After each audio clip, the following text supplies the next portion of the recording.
आज जो टॉपिक हमने कवर करना है वो है how to use and save snippet of text in Microsoft Word 2016 quick parts. इसका मतलब क्या है?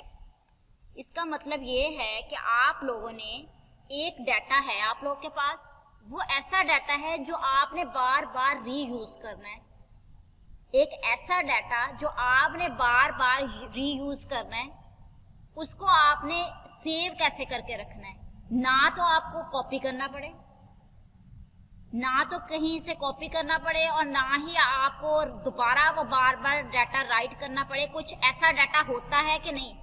डाटा होता है जो हम बार बार रीयूज कर रहे होते हैं। कुछ भी ऐसा क्वेश्चन, कुछ भी ऐसी लाइंस जो हम बार बार लिखते हैं तो हमारा टाइम वेस्ट होता है।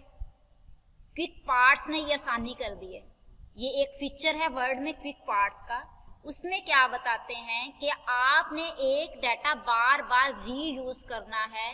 कैसे करेंगे? विदाउट कॉपी पेस्ट, ठीक है, विदाउट अगेन रिटन। बार बार आपको लिखने की जरूरत नहीं पड़ती। वहां पे आपने ये वाला डाटा सेव करके एक गैलरी में सेव कर लेते हैं। जैसे आप लोग का बहुत सारा डाटा है, आप स्क्रीनशॉट लेके रख लेते हैं। कुछ डाटा आप लोगों के पास होता है मोबाइल्स में, आप लोग सेव करके रख लेते हैं। ऐसा डाटा तो बार बार होता है। जैसे आप लोग स्टूडेंट्स हैं या आप लोग टीचिंग करने जाते हैं तो वहां पे बहुत सारे स्टूडेंट का डाटा होता है ना। आपने एक वर्ड फाइल में एक स्टूडेंट से रिलेटेड उसकी रिपोर्ट तैयार की हुई है। आपने हर वीक, हर मंथ, हर 2 मंथ के बाद ना उस रिपोर्ट को देखना है। जैसे हम वैसे ही कर रहे हैं एग्जाम्पल के तौर पे कि एक स्टूडेंट की रिपोर्ट उसको हर मंथ के बाद टीचर ने प्रोवाइड करनी है। जब हर मंथ के बाद वो करेगा, उस रिपोर्ट में थोड़ी बहुत चेंजिंग्स करेंगी और फिर वो प्रिंट निकालेंगी, स्टूडेंट को दे देंगी कि अपनी फैमिली को दिखाएं जाके। फिर वो वाला जो डाटा है आपका, तो आपको बार बार रिपोर्ट तैयार करने की, लिखने की जरूरत नहीं है, क्योंकि हर बार सेम हमें डाटा चाहिए। ऐसे भी हो सकता है समटाइम हम ऐसे क्वेश्चन राइट कर रहे होते हैं जिसपे आप लोग का एक टॉपिक है आप लोग के पास, उसके बाद फर्दर टॉपिक, उसमें थोड़ी सी एक्सप्लेनेशन पहले वाले टॉपिक से भी लिंक कर रहा है, तो वहां से भी हमने डाटा लेके आना है, नेक्स्ट हमने मूव करना है। तो हमें बार बार लिखने की जरूरत ना पड़े। या हम ये ना करें कि किसी और फाइल में जाएं, या हम टॉप पे पेज पे जाएं, फर्स्ट पेज पे, और 10 वाले पेज पे वो डाटा हमने फिर राइट करना है। तो ये क्या है कि हमने बार बार डाटा को रीयूज करना है, कॉपी ना करना पड़े हमें, बार बार हमें लिखना ना पड़े। हम उस डाटा को, तो हमने कहाँ पे जाना है? इंसर्ट पे जाना है। यहाँ पे हमारे पास क्विक पार्ट्स का ऑप्शन है। सबसे पहले मैं आपको बता देती हूँ, हम यहाँ पे डाटा ले आते हैं। यहाँ पे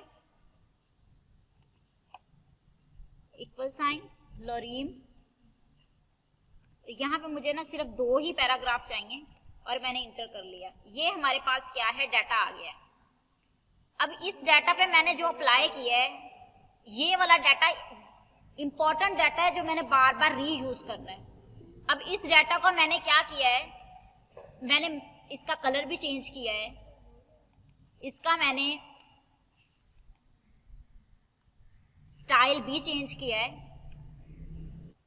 देखिए इस डाटा पे मैंने डिफरेंट स्टाइल भी हमने फ़ॉन्ट के लगाए हैं, कौन सा साइज भी इंक्रीज किया है, उसके बाद हमने कलर भी चेंज किए हैं, सारा कुछ किया है। ये डाटा अब हमने बार बार रीयूज करना है। ना तो हमें कुछ भी ऐसा इंसर्ट करने की ज़रूरत पड़े बार बार, हमें कॉपी वगैरह ना कलर चेंज करने की ज़रूरत ना पड़े। तो हम क्या करेंगे? हमने ये वाला डाटा सेलेक्ट करना है। सबसे पहले जिस डाटा को आपने बार बार रीयूज करना है उसको आपने सेलेक्ट कर लिया और इंसर्ट पे गए।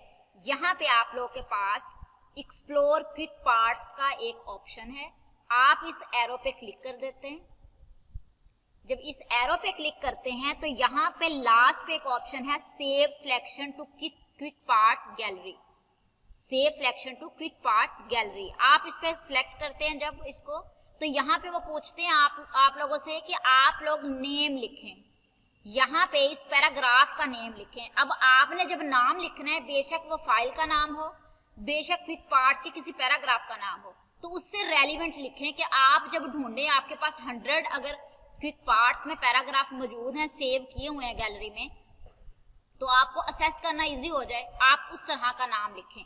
ठीक है, ये जैसे मैंने लिख दिया है फातिमा डाटा, ठीक है, मैंने ये वाला नाम दे दिया। कोई भी आप नाम, आपने ऐसा नहीं नाम देना, आप लोगों ने अपनी फाइल से रिलेटेड, क्वेश्चन से रिलेटेड, वो आप लोग सब्जेक्ट से रिलेटेड आप लोगों ने नाम दे देना है। उसके बाद आप लोगों ने ओके कर दिया। ठीक है, अब ये डाटा हम दोबारा बार बार इंसर्ट कैसे करेंगे, मैंने 2 दफा इंटर कर लिया। यहाँ पे ही आप लोगों ने जाना है क्विक पार्ट्स पे, और यहाँ पे देखें वो डाटा ये वाला शो हो रहा है, फातिमा डाटा। ये जो पहले वाले थे, मैंने ये वाली फर्स्ट हेडिंग, पैराग्राफ वगैरह, ये सारा कुछ मैंने पहले बनाया था, ये पहले मेरे गैलरी में सेव था। अब जो मैंने बनाया देखिए उसका नाम टॉप पे शो हो रहा है, फातिमा डाटा। इस पे क्लिक करेंगे, जितनी बार हमें वो डाटा चाहिए तो हम इंसर्ट करते जाएंगे। जितनी भी बार हमें डाटा चाहिए वो हम क्विक पार्ट्स गैलरी से इंसर्ट कर लेंगे। ये डाटा हमारे पास अब सेव हो चुका है। ठीक है, और दूसरी बात ये देखनी है कि हम अगर इस फाइल को फॉर एग्जाम्पल सेव कर देते हैं, ये फाइल सेव होगी। अब हम इसको न्यू फाइल में जाके देखते हैं कि ये गैलरी में हमारे सेव है कि नहीं है, ये चीज़ हमने देखनी है। हम न्यू पे गए, ब्लैंक डॉक्यूमेंट पे गए, इंसर्ट पे जाके हमने क्विक पार्ट्स में चेक करना है कि वो वाला डाटा देखें। हर फाइल में आपका वो डाटा गैलरी में सेव है, आप किसी भी फाइल में। अब ये भी इस बात पे नहीं रहे हम कि हमें सिर्फ उस फाइल में यूज़ कर सकते हैं, हम सिर्फ उस फाइल में यूज़ नहीं कर सकते, हम हर एक फाइल में ये जो गैलरी में डाटा सेव किया हुआ है वो हम सेव कर सकते हैं और बार बार रीयूज़ कर सकते हैं।